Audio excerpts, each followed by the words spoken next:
Jeremiah പ്രവാചകന്റെ പുസ്തകത്തിൽ നിന്നുള്ള വായന 31 അധ്യായം 1 മുതൽ 40 വരെയുള്ള തിരുവചനങ്ങൾ. ഇസ്രായേലിന്റെ തിരിച്ചുവരവ്. കർത്താവ് അരുളി ചെയ്യുന്നു, അന്ന് ഞാൻ എല്ലാ ഇസ്രായേൽ ഭവനങ്ങളുടെയും ദൈവമായിരിക്കും, അവർ എൻ്റെ ജനവുമായിരിക്കും. കർത്താവ് അരുളി ചെയ്യുന്നു, വാളിനെ അതിജീവിച്ച ജനം മരുഭൂമിയിൽ കൃപ കണ്ടെത്തി. ഇസ്രായേൽ വിശ്രമം കണ്ടെത്താൻ പോവുകയാണ്. വിദൂരത്തിൽ നിന്ന് കർത്താവ് അവന് പ്രത്യക്ഷനായി അരുളി ചെയ്തു, എനിക്ക് നിന്നോടുള്ള സ്നേഹം അനന്തമാണ്, നിന്നോടുള്ള വിശ്വസ്തത അചഞ്ചലവും. കന്യകയായ ഇസ്രായേലെ, നിന്നെ ഞാൻ വീണ്ടും പണിതുയർത്തും. നീ വീണ്ടും തപ്പുകൾ എടുത്ത് നർത്തകരുടെ നിരയിലേക്ക് നീങ്ങും. സമരിയ പർവ്വതങ്ങളിൽ നീ വീണ്ടും മുന്തിരിത്തോട്ടങ്ങൾ നട്ടുപിടിപ്പിക്കും. കൃഷിക്കാർ കൃഷി ചെയ്ത് ഫലം അനുഭവിക്കും. എഴുന്നേൽക്കുക സിയോനിലേക്ക്, നമ്മുടെ ദൈവമായ കർത്താവിൻ്റെ അടുക്കിലേക്ക് നമുക്ക് പോകാം എന്ന് എഫ്രായിം മലമ്പ്രദേശങ്ങളിൽ നിന്ന് കാവൽക്കാർ വിളിച്ചു പറയുന്ന ദിവസം വരും. കർത്താവ് അരുളി ചെയ്യുന്നു, യാക്കോബിനെ പ്രതി സന്തോഷിച്ചാനന്ദിക്കുവിൻ, ജനതകളുടെ തലവനെ കുറിച്ച് ആഹ്ലാദാരവം മുഴക്കുവിൻ. കർത്താവ് തൻ്റെ ജനത്തെ, ഇസ്രായേലിൽ അവശേഷിച്ചവരെ രക്ഷിച്ചിരിക്കുന്നു എന്ന് സ്തുതി പാടുവിൻ. ഞാൻ അവരെ ഉത്തരദേശത്ത് നിന്ന് കൊണ്ടുവരും, ഭൂമിയുടെ അതിർത്തികളിൽ നിന്ന് ഒരുമിച്ച് കൂട്ടും. അന്ധരും മുടന്തരും ഗർഭിണികളും ഈറ്റുനോവ് തുടങ്ങിയവരും ഉൾപ്പെട്ട ഒരു വലിയ കൂട്ടം ആയിരിക്കും അവർ. കണ്ണീരോടെയാണ് അവർ വരുന്നത്, എന്നാൽ ഞാൻ അവരെ ആശ്വസിപ്പിച്ച് നയിക്കും. ഞാൻ അവരെ നീരൊഴുക്കുകളിലേക്ക് നയിക്കും, അവരുടെ വഴി സുഗമമായിരിക്കും. അവർക്ക് കാലിടറുകയില്ല, എന്തെന്നാൽ ഞാൻ ഇസ്രായേലിനു പിതാവാണ്, എഫ്രായിം എൻ്റെ ആദ്യജാതനും. ജനതകളെ, കർത്താവിൻ്റെ വചനം കേൾക്കുവിൻ, വിദൂര ദ്വീപുകളിൽ അത് പ്രഘോഷിക്കുവിൻ. ഇസ്രായേലിനെ ചിതറിച്ചവൻ അവരെ ഒരുമിച്ച് കൂട്ടുകയും ഇടയൻ ആട്ടിൻകൂട്ടത്തെ എന്ന പോലെ പാലിക്കുകയും ചെയ്യും എന്ന് പറയുവിൻ. കർത്താവ് യാക്കോബിനെ വീണ്ടെടുത്തിരിക്കുന്നു, ബലിഷ്ഠകരങ്ങളിൽ നിന്ന് അവനെ രക്ഷിച്ചിരിക്കുന്നു. ആഹ്ലാദാരവത്തോടെ അവർ സിയോൻ മലയിലേക്ക് വരും. കർത്താവിൻ്റെ വിശിഷ്ടദാനങ്ങളായ ധാന്യം, വീഞ്ഞ്, എണ്ണ, ആടുമാടുകൾ എന്നിവയാൽ അവർ സന്തുഷ്ടരാകും. അവർ ജലസമൃദ്ധമായ തോട്ടം പോലെയാകും. അവർ ഇനി ഒരിക്കലും ദുഃഖിക്കുകയില്ല. അപ്പോൾ കന്യകമാർ നൃത്തം ചെയ്ത് ആനന്ദിക്കും, യുവാക്കളും വൃദ്ധരും സന്തോഷചിത്തരാകും. ഞാൻ അവരുടെ വിലാപം ആഹ്ലാദമാക്കി മാറ്റും, അവരെ ദുഃഖമകറ്റി സന്തോഷിപ്പിക്കുകയും ആശ്വസിപ്പിക്കുകയും ചെയ്യും. ഞാൻ പുരോഹിതന്മാരെ സമൃദ്ധി കൊണ്ട് സന്തുഷ്ടരാക്കും, എൻ്റെ അനുഗ്രഹങ്ങൾ കൊണ്ട് എൻ്റെ ജനം സംതൃപ്തരാകും. കർത്താവ് അരുളി ചെയ്യുന്നു. കർത്താവ് അരുളി ചെയ്യുന്നു, ഇതാ റാമായിൽ നിന്ന് ഒരു സ്വരം, വിലാപത്തിൻ്റെയും ഹൃദയം തകർന്ന രോദനത്തിൻ്റെയും സ്വരം. റാഹേൽ തൻ്റെ മക്കളെ ചൊല്ലി വിലപിക്കുന്നു. അവളുടെ മക്കളിൽ ആരും അവശേഷിക്കാത്തതിനാൽ അവൾക്ക് ആശ്വാസം കൊള്ളാൻ കഴിയുന്നില്ല. കർത്താവ് അരുളി ചെയ്യുന്നു, കരച്ചിൽ നിർത്തി കണ്ണീർ തുടയ്ക്കൂ, നിന്റെ യാതനകൾക്ക് പ്രതിഫലം ലഭിക്കും. ശത്രുക്കളുടെ ദേശത്തു നിന്ന് അവർ തിരികെ വരും. കർത്താവ് അരുളി ചെയ്യുന്നു, നിന്റെ ഭാവി പ്രത്യാശാഭരിതമാണ്, നിന്റെ മക്കൾ സ്വദേശത്തേക്ക് തിരിച്ചു വരും. കർത്താവ് അരുളി ചെയ്യുന്നു. എഫ്രായിം ഇപ്രകാരം വിലപിക്കുന്നത് ഞാൻ കേട്ടു, അങ്ങ് എന്നെ ശിക്ഷിച്ചു, മുഖം വയ്ക്കാത്ത കാളക്കുട്ടി എന്ന പോലെ അവിടുന്ന് എനിക്ക് ശിക്ഷണം നൽകി. എന്നെ തിരികെ കൊണ്ടുവരണമേ, മടങ്ങി വരാൻ എന്നെ ശക്തനാക്കണമേ. അവിടുന്നാണല്ലോ എൻ്റെ ദൈവമായ കർത്താവ്.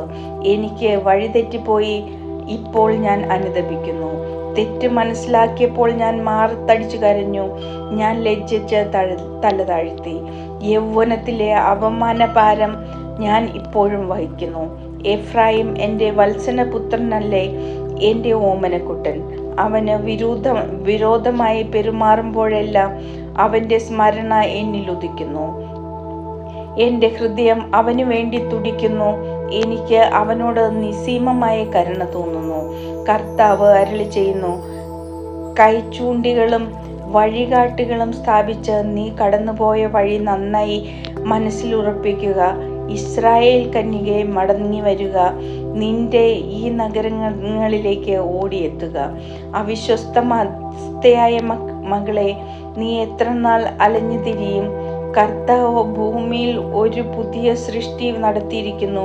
സ്ത്രീ പുരുഷനെ പരിപാലിക്കുന്നു. പുതിയ ഉടമ്പടി. ഇസ്രായേലിന്റെ ദൈവമായ സൈന്യങ്ങളുടെ കർത്താവ് അരുളി ചെയ്യുന്നു, യൂദാദേശത്തും അതിലെ പട്ടണങ്ങളിലുള്ളവർക്കും വീണ്ടും ഞാൻ ഐശ്വര്യം വരുത്തുമ്പോൾ, നീതിയുടെ പാളയമേ, വിശുദ്ധ പർവ്വതമേ, കർത്താവ് നിന്നെ അനുഗ്രഹിക്കട്ടെ എന്ന് അവർ പറയും. യൂദായിലും അതിലെ നഗരങ്ങളിലും കർഷകരും ഇടയന്മാരും ഒരുമിച്ച് വസിക്കും. ക്ഷീണിതരെ ഞാൻ ശക്തിപ്പെടുത്തും, ദുഃഖിതരെ ഞാൻ ആശ്വസിപ്പിക്കും. അപ്പോൾ ഉന്മേഷവാനായി ഞാൻ ഉണർന്ന് എൻ്റെ ഉറക്കം സുഖകരമായിരിക്കുന്നു. ഞാൻ ഇസ്രായേൽ ഭവനത്തിലും യൂദ ഭവനത്തിലും മനുഷ്യർക്കും മൃഗങ്ങൾക്കും സന്താനപുഷ്ടി ഉണ്ടാകുന്ന കാലം വരുന്നു. കർത്താവ് അരുളി ചെയ്യുന്നു, ഞാൻ അവരെ പിഴുതെറിയാനും ഇടിച്ചു തകർക്കാനും നശിപ്പിക്കാനും തകിടം മറിക്കാനും ശ്രദ്ധിച്ചതുപോലെ അവരെ പണിതുയർത്താനും നട്ടുവളർത്താനും ശ്രദ്ധിക്കും എന്ന് കർത്താവ് അരുളി ചെയ്യുന്നു. പിതാക്കന്മാർ പച്ച മുന്തിരിങ്ങ തിന്ന് മക്കളുടെ പല്ല് പുളിച്ചു എന്ന് ആ നാളുകളിൽ അവർ പറയുകയില്ല. ഓരോരുത്തരും അവനവന്റെ അകൃത്യം നിമിത്തമാണ് മരിക്കുക. പച്ച മുന്തിരിങ്ങ തിന്നുന്നവന്റെ പല്ലേ പുളിക്കൂ. കർത്താവ് അരുളി ചെയ്യുന്നു, ഇസ്രായേൽ ഗോത്രത്തോടും യൂദ ഗോത്രത്തോടും ഞാൻ ഒരു പുതിയ ഉടമ്പടി ചെയ്യുന്ന ദിവസം ഇതാ വരുന്നു.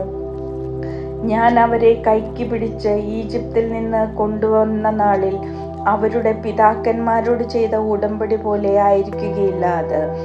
ഞാൻ അവരുടെ കർത്താവായിരുന്നിട്ടും എൻ്റെ ഉടമ്പടി അവർ ലംഘിച്ചു. കർത്താവ് അരുളി ചെയ്യുന്നു, ആ ദിവസം വരുമ്പോൾ ഞാൻ ഇസ്രായേലുമായി ചെയ്യുന്ന ഉടമ്പടി ഇതായിരിക്കും. ഞാൻ എൻ്റെ നിയമം അവരുടെ ഉള്ളിൽ നിക്ഷേപിക്കും, അവരുടെ ഹൃദയത്തിൽ എഴുതും.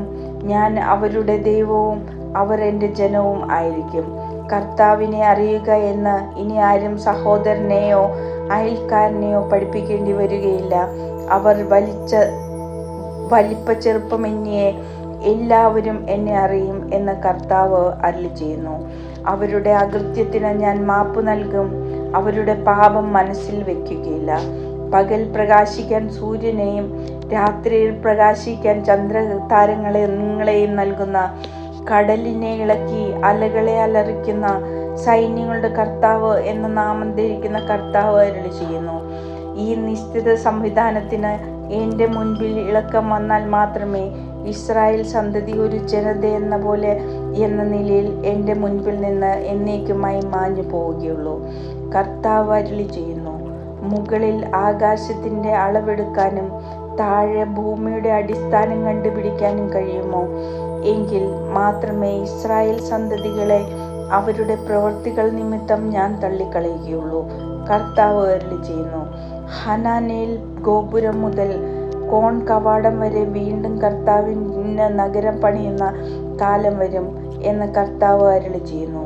നഗരത്തിൻ്റെ അതിർത്തി ഗാരേബ് കുന്നുവരെ നേരെ ചെന്ന് ഗോവാഹിയിലേക്കും തിരിയും.